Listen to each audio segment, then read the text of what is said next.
வணக்கம் இந்தியா. இன்றைய சிறப்பு பதிவிலே சந்திப்பதில் மிக்க மகிழ்ச்சி அடைகிறேன். போன வாரம் நமது சந்தைகள் ஒரு ஸ்லைட்லி அந்த ஹையர் எண்டுன்னு சொல்லலாம். அது கிட்டத்தட்ட 24,000 மார்க்கு கிட்டக்க முடிவடைந்தது.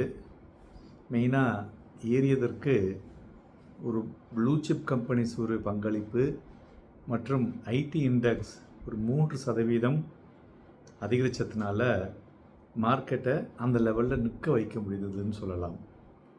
மறுபுறம் அமெரிக்காவில் பார்த்தோன்னு வச்சுங்களேன், அவங்களுடைய சந்தைகள் கடந்த 5 வாரமாக போட்டி போட்டுக்கொண்டு மேலே செஞ்சு கொண்டு இருக்கிறது.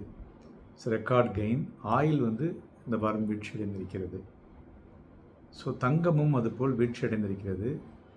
ஏன்னாக்க யூஎஸ் ஃபெட் இன்ட்ரெஸ்ட் ரேட் இப்போதைக்கு ஹோல்ட் பண்ணியிருக்காங்க. ஸோ ப்ளஸ் இன்வெஸ்டர் சென்டிமெண்ட் அங்கே அதிகரித்துள்ளது. மேலும் யூஎஸ்டி ஐஎன்ஆர் இந்தியாவிலே 95 ரூபாய் ரெக்கார்டு ஹையில் இருக்கிறத பார்க்க முடிஞ்சது. பட் நம்மளுடைய ஃபாரஸ்ட் ரிசர்வும் அதுக்கு தகுந்தாற்போல் ஒரு பக்கபலமாக இருக்கிறது என்று சொல்லலாம். அதுபோல் நேற்றைய தினம் வெளிவந்த நம்மளுடைய ஜிஎஸ்டி கலெக்ஷன் அது பார்த்திங்கன்னா it's new high in April மாதத்தில். அதேமாதிரி ஆட்டோமொபைல் சேல்ஸ் டேட்டா அதுவும் in line with market expectations.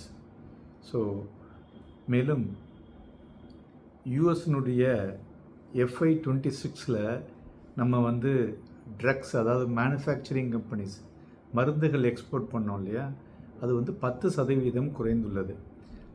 அதனால தான் மற்ற நாடுகளுடன் நாம் நிறைய இப்போ டீல் போட்டிருக்கோம். பட் இதை நம்ம நோட் பண்ணி வச்சுக்கணும். எக்ஸ்போஷர் எந்த கம்பெனி எந்த கண்ட்ரியில் அதிகமாக இருக்கோ அதற்கு தகுந்தாற்போல் இந்த ரியாக்ஷன்ஸ் இருக்கும். அது மேலும் இரண்டாவது விஷயம் என்னென்னா, போன வாரம் பார்த்திங்கன்னா பப்ளிக் செக்டார் பேங்க்லாம் வெளுத்து வாங்கிட்டாங்க. காரணம் என்னென்னு பார்த்திங்கனாக்க ECL ஷிஃப்ட்டு, அதாவது என்னென்னா எக்ஸ்பெக்டட் கிரெடிட் லாஸ் அப்படிங்கிறத reserve bank of India April 2027 கொண்டு வராங்க.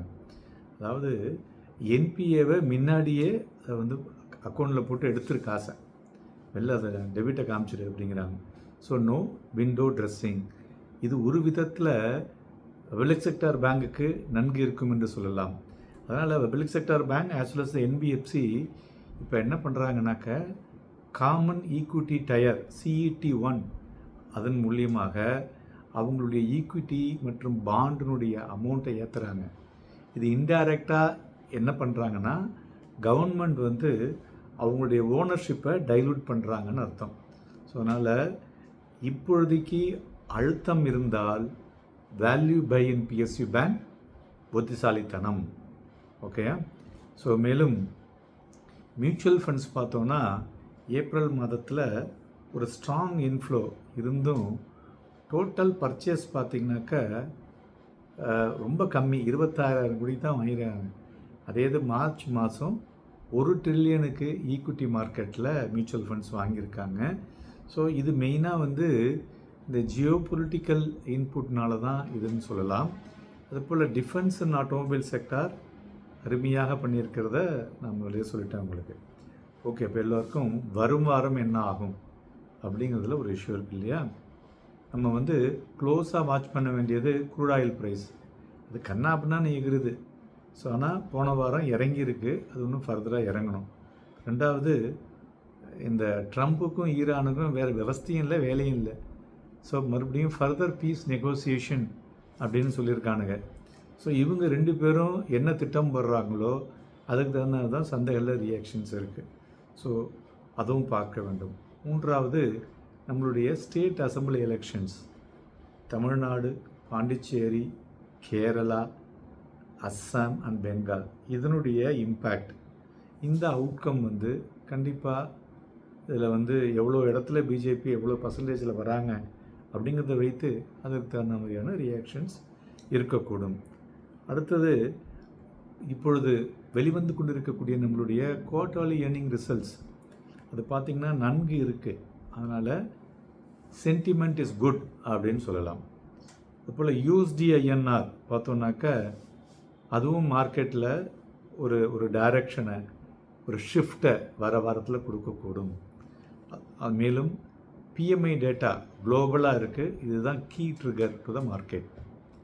துறைகளை பார்த்தோன்னா பெயிண்ட் செக்டார் 5ஆம் தேதி அன்னைக்கு they are going to hike the price. அதனால் அதில் மொமெண்டம் இருக்கும். அதுபோல் automobile positive April month data இருக்கிறதுனால அது நன்கு இருக்கும். தென் டிஃபென்ஸ் செக்டார் நிறைய ஆர்டர்ஸ் வந்திருக்கு, அதுவும் நன்கு இருக்கும். சற்று முன் கிடைத்த தகவல் படி கவர்மெண்ட் வந்து நோட்டிஃபை பண்ணியிருக்காங்க 100% ஃபாரின் டைரக்ட் இன்வெஸ்ட்மெண்ட் இன் இன்சூரன்ஸ் கம்பெனிஸ் அப்படின்னு சொல்லிட்டு. அது மாத்திரம் இல்லாமல் எல்ஐசியில் இந்த டைரக்ட் ரூட்டில் 20% பண்ணலாம் அப்படின்னு சொல்லிட்டு. அதனால் அந்த துறைகள் மண்டே அன்னைக்கு பயங்கர ஆக்டிவாக இருக்கும்.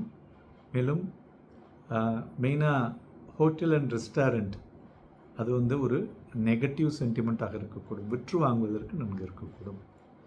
ஓகே, இப்போ நிஃப்டியை பொறுத்தவரையிலையும் பார்த்தோம்னா ஒரு புல் கேண்டிலான வீக்லி ஸ்கேல் வந்து இருந்துக்கிட்டு இருக்குது. Higher highs for the last 3 weeks பார்த்தோம். அதனால் இந்த 24,000 ஜோன் பார்த்தோம்னா ஒரு ஸ்ட்ராங் ஜோன். ஓகே, இதில் நின்னா ஒரு 500 பாயிண்ட் ஏறும், 24,500. இறங்கினா ஒரு 300 பாயிண்ட் இறங்கும், 23,700. இதில் எந்த இடத்துல டைரக்ஷன் மாறினாலும் அதுக்கு தகுந்த மாதிரி மார்க்கெட் ரியாக்ஷன்ஸ் வரக்கூடும் என்று எதிர்பார்க்கலாம். அதுபோல் பேங்க் நிஃப்டி வந்து செல்லிங் ப்ரெஷரை ஹையர் லெவலில் பார்க்க முடிஞ்சுக்கிட்டே இருந்தது. ஸோ அதனால் 55,000க்கு கீழே விழுந்தால் ஒரு 750 புள்ளிகள், அதாவது 54,250 அப்படிங்கிறதையும், 55,000க்கு மேலே நின்றுதுன்னா அதே மாதிரி 750, 55,750 வரையும் செல்லக்கூடும். ஸோ வரும் வாரம் நாளை தினம் பார்த்தோன்னா ஒரு ஹை வாலட்டைல் மூவ் இருக்கக்கூடும். வாங்கி விற்பதற்கும் விற்று வாங்குவதற்கும் ஏதுவாக இருக்கக்கூடும். But perfect pitch on technicals. Happy and profitable day.